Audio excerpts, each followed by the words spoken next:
నిజామాబాద్ జిల్లాలో ఉన్నాము. ఏదైతే ఈ మధ్య కాలంలో ఒక చర్చ ఏదైనా జరుగుతుందంటే అదొక బెట్టింగ్ యాప్స్ గురించే జరుగుతుందని చెప్పేసి మనందరికీ తెలిసిన విషయమే. కాకపోతే ఉమ్మడి నిజామాబాద్ జిల్లా వ్యాప్తంగా దాదాపు గడిచిన 6 నెలల్లో పదుల సంఖ్యలో ఈ ఆత్మహత్య కేసులైతే నమోదు కావడం జరిగింది. ఏంటి ఈ ఆత్మహత్య కేసులు అని చెప్పేసి కూడా చాలామంది అనుకుంటుండొచ్చు. ఏదైతే బెట్టింగ్ యాప్ మాయలో పడి చాలామంది ఆత్మహత్య చేసుకోవడం జరిగింది. ఈ ఆత్మహత్యలో వాళ్ళు మాత్రమే ఆత్మహత్య చేసుకొని చనిపోయారు అనుకుంటే మాత్రం ఖచ్చితంగా పప్పులో కాలేసినట్టే. వాళ్ళతో పాటు వాళ్ళ కుటుంబ సభ్యులతో వాళ్ళు ఉరేసుకొని వాళ్ళ ఆత్మహత్య చేసుకున్న పరిస్థితి ఉందండి.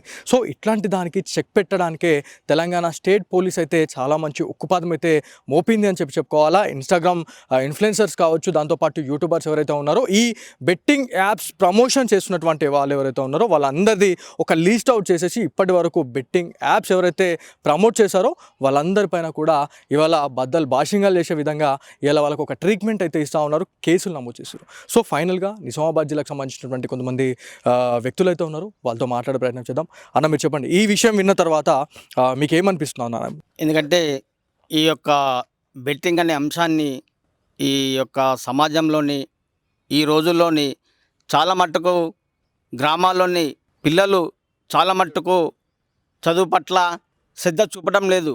కానీ వాళ్ళ పిల్లలు ఏం చేస్తుర్రు, ఎప్పుడైతే పిల్లల చేతుల ఫోన్లు ఎప్పుడైతే వచ్చాయో అప్పటి నుంచి ఏదో ఒక యాప్ను యూజ్ చేసుకొని ఆ యొక్క పిల్లలు చదువుకునే వయసులోని చెడు అవసరాలకు, చెడు వ్యసనాలకు, సమాజానికి దూరానికి పాడుగా ఆ యొక్క యాప్లని మళ్ళీ ఈ బెట్టింగ్ ద్వారా గ్రామాల నుంచి పిల్లలు చదువుకోకుండా తల్లిదండ్రుల నిర్లక్ష్యం, మరి వారి యొక్క పిల్లలు మరి కాలేజీ వెళ్తుర్రా లేదా మరి వాళ్ళు ఏం చేస్తుర్రు అని వారు పట్టించుకోకపోవడం ఈ వల్ల ఈ రోజుల్లో ఈ బెట్టింగ్ అనేది చాలా ప్రమాదకరమైన విషయమే.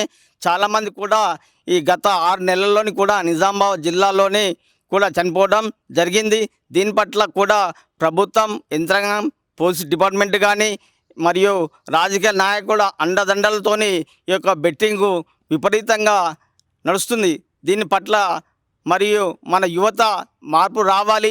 ఈ మన యొక్క తల్లిదండ్రులు ఏ విధంగా అయితే కష్టపడుతుండ్రో వారి యొక్క పేరు తేవాలి. ఈ బెట్టిలకు దూరంగా ఉంటే చాలా మంచిది అన్న ఆలోచనని ఈ పిల్లల్లోని మార్పు లేదు. కాబట్టి ఈ బెట్టింగ్ ద్వారా వారి యొక్క జీవితాలను కాకుండా వాళ్ళ కుటుంబాన్ని, వంశాన్ని నాశనం చేయడానికి వాళ్ళు చేస్తున్నారు. సో దాంతోపాటు ఎవరైతే ఫేస్బుక్, దాంతోపాటు ఇన్స్టాగ్రామ్ యూట్యూబర్స్ ఎవరైతే ఉన్నారో ఈ ఇన్ఫ్లుయెన్సర్స్ వాళ్ళు ఒక మాట చెప్తే చాలామంది ఏదైతే కొన్ని చెడు వ్యసనాల నుంచి కూడా మంచి దారిలోకి వచ్చే ఒపీనియన్ కూడా వాళ్ళు చేయొచ్చు. కాకపోతే ఈ బెట్టింగ్గా ప్రమోట్ చేయడం వల్ల చాలామంది వల్ల మీరు అన్నట్టే అంటే అమ్మ నాన్నని వదిలేసి వాళ్ళ అక్కచెల్లెని వదిలేసి మాకెవరు లేరు అన్నట్టుగా, మాకేం సంబంధం లేదన్నట్టుగా వాళ్ళు లక్షలు వేలు పెట్టేసి దాంట్లో మోసపోతూ ఉన్నారు, పూర్తిగా నష్టపోతూ ఉన్నారు. ఫైనల్గా లాస్ట్కి ఏం చేద్దామనంటే చచ్చిపోవాలి, ఆత్మహత్య చేసుకొని చచ్చిపోతే మనకి ఇంకెవరు అడిగేటోళ్ళు లేదు అన్నట్టుగా వాళ్ళు చాలామంది బిహేవ్ చేస్తున్నారు. సో ఇన్స్టాగ్రామ్ ఇన్ఫ్లుయెన్సర్స్ ఎవరైతే ఉన్నారో, ఎవరైతే ఇట్లాంటి ప్రముఖులు ఎవరైతే ఉన్నారో వాళ్ళకి మీరు ఏం చెప్పాలనుకుంటారు? ఒకటే, బెట్టింగ్ అనేది పూర్తిగా పోలీసు యంత్రాంగం, ప్రజాప్రతినిధుల సహకారంతో ఎక్కడైతే గ్రామాల నుంచి ఉన్నదో, ఎవరు ఎక్కడ ఏం చేస్తున్నారు పిల్లవాడి పైన ప్రతి ఒక్క పోలీస్ డిపార్ట్మెంటు మండల వారీగా జిల్లా వ్యాప్తంగా నిఘా ఉంచి మరి పిల్లలు ఎక్కడైతే గుంపుగా కూర్చుంటుండో వారిని పర్యవేక్షణ ఇస్తే వాళ్ళని మార్చడానికి వీలుంటుంది. అలాగే ఆ పిల్లవాడు యొక్క తల్లిదండ్రులు కూడా పిల్లవాడు మరి ఎటు పోతున్నాడు, ఏం చేస్తున్నాడు, ఆ పిల్లగాడి చేతిలో ఈ ఫోన్ ఇవ్వకుంటే ఆ పిల్లగాడు కూడా చాలా మార్చాల్సిన అవసరం ఉంది. దీని పట్ల కూడా తల్లిదండ్రి కూడా ఆ పిల్లవాడు ఫోను తీసుకోవాల్సిందిగా కోరుతున్నాను. మరియు ఈ బెట్టింగ్ అనేది చాలా విపరీతంగా గ్రామాల నుంచి ఇప్పుడే ఈ మధ్యలో కూడా జరిగినాయి ఆత్మహత్యలు. మొత్తం ఇక లాస్ట్కు డబ్బులు వెళ్ళిపోతే వతనితో ప్రాణంతో వాడు అబ్బాయి కానీ వాళ్ళ యొక్క ఫ్యామిలీ సర్వనాశనం అవుతుంది, కుటుంబానికి దిక్కు లేకుండా వెళ్ళిపోతుంది, చనిపోవడం జరుగుతుంది. ఎవరిని అడిగినా కూడా ఒకటే మాట చెప్తా ఉన్నారు, ఒక్కొక్కరి దగ్గర నుంచి ఒక్కొక్క వర్షన్ అయితే వస్తుంది. ఒకప్పుడు స్మార్ట్ ఫోన్స్ లేకపోతే స్మార్ట్ ఫోన్స్ ఎంత మేలు చేస్తాయో అంత కీడు కూడా చేసాయనే దానికైతే ఒక నిదర్శనంగా ఇవాళ నిజామాబాద్ జిల్లా వాసి అయితే మనతో మాట్లాడడం జరుగుతూ ఉంది. ఎవరైతే తల్లిదండ్రులు ఎవరైతే ఉన్నారో వాళ్ళ పిల్లలు ఎవరైతే ఉన్నారో వాళ్ళు ఏం చేస్తూ ఉన్నారు, బెట్టింగ్ యాప్స్ కావచ్చు, వాళ్ళ మొబైల్ ఒకసారి చెక్ చేయండి, వాళ్ళ ఫోన్లో ఎలాంటి రకమైనటువంటి యాప్స్ యూజ్ చేస్తూ ఉన్నారు, లోన్ యాప్స్ తీసుకొని వాళ్ళు ఏమేమి చేస్తూ ఉన్నారు, ఎలాంటి జల్సాలకు పాల్పడుతున్నారు అనే దానిపైన ఒక క్లారిటీతోని మీరు ఒక దాంట్లో అంటే ఇట్లా మనం అడిగినట్లయితే కొంత భయపడే అవకాశం ఉంటుంది.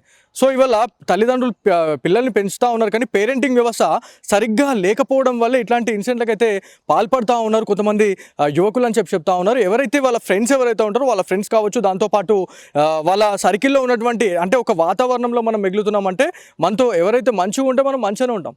దాంతోపాటు ఎవరైతే చెడు వ్యసనాలతో ఉన్న వాళ్ళు ఎవరైతే ఉంటారో వాళ్ళ దారిలోకి మనం వెళ్ళే అవకాశం ఉంటుంది. కాబట్టి మన కల్చర్ ఎట్లా ఉంది, అసలు మన పిల్లలు ఏం చేస్తూ ఉన్నారు, ఫోన్లు ఇచ్చిన తర్వాత ఆ ఫోన్ని ఎంతవరకు సక్రమంగా యూజ్ చేస్తాం. సో చాలామంది కూడా ఇవాళ ఫోన్తోని ఏవైతే లోన్ యాప్స్ తీసుకొని ఈ బెట్టింగ్లలో పెట్టి ఏవైతే ఈ గేమ్స్ ఏవైతే ఉంటాయో ఆ గేమ్స్లలో మనకి ఈ బెట్టింగ్ పెట్టిన తర్వాత చాలా వరకు కూడా నష్టపోతారండి.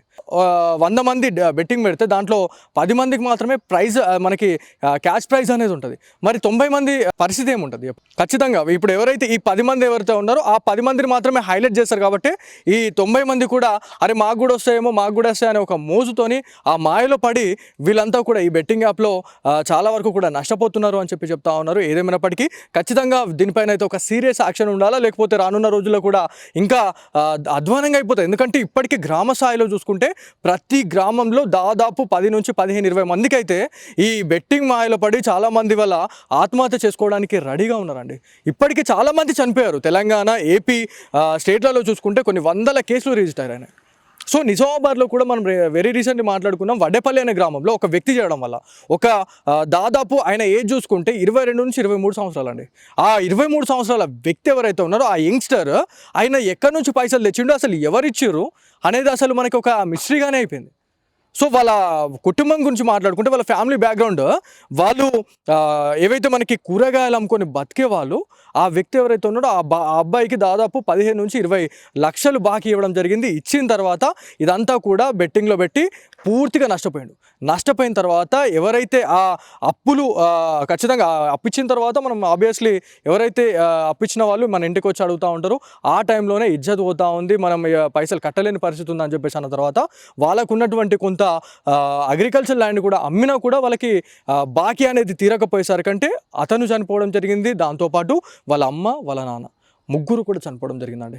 సో ఇది దాదాపు ఒక 4 నుంచి 5 మంత్స్ బ్యాక్ జరిగింది. ఇది నిజామాబాద్ జిల్లానే కాదు, పూర్తిగా స్టేట్లో ఇది ఒక చర్చనీయాంశంగా మారిందని చెప్పుకోవాలి. అండ్ దాంతోపాటు మన నిజామాబాద్లో ఇప్పటికీ అంటే ఈ 1 మంత్లో చూసుకుంటే 4 నుంచి 5 పైన అయితే కేసులు నమోదు కావడం జరిగింది. వాళ్ళు చనిపోవడం జరిగిందండి. అంటే ఇంత దారుణంగా ఉంది. అంటే ఇంతకుముందు మనకి నార్మల్గా ఒక బెట్టింగ్ యాప్లో అంటే బెట్టింగ్ యాప్స్ అనేది చాలా తక్కువగా ఉంటుండే. కాకపోతే ఫేస్బుక్, ఇన్స్టాగ్రామ్ వచ్చిన తర్వాతనైతే ఈ ప్రమోషన్స్ చేసిన తర్వాత చాలామంది యాప్స్ వేసుకున్న తర్వాత దాంట్లో బెట్టింగ్ పెట్టాలా, పెట్టుకున్న తర్వాత మనకి నష్టపోయిన తర్వాత చావే శరణంగా అనుకొని వాళ్ళు చనిపోవడం జరుగుతూ ఉంది. వాళ్ళ ఫ్యామిలీని మరి నేను పోయిన తర్వాత నా ఫ్యామిలీ ఏమవుతుందని చెప్పేసి ఒక సోయి లేకుండా వాళ్ళు చనిపోతాం. ఖచ్చితంగా ఫేస్బుక్, ఇన్స్టాగ్రామ్, యూట్యూబర్ ఎవరైతే ఉన్నారో వాళ్ళందరిపైన కూడా ఒక సివియర్ యాక్షన్ అయితే తీసుకోవాలని చెప్పేసి నిజామాబాద్ జిల్లా వాసులు అయితే చెప్తా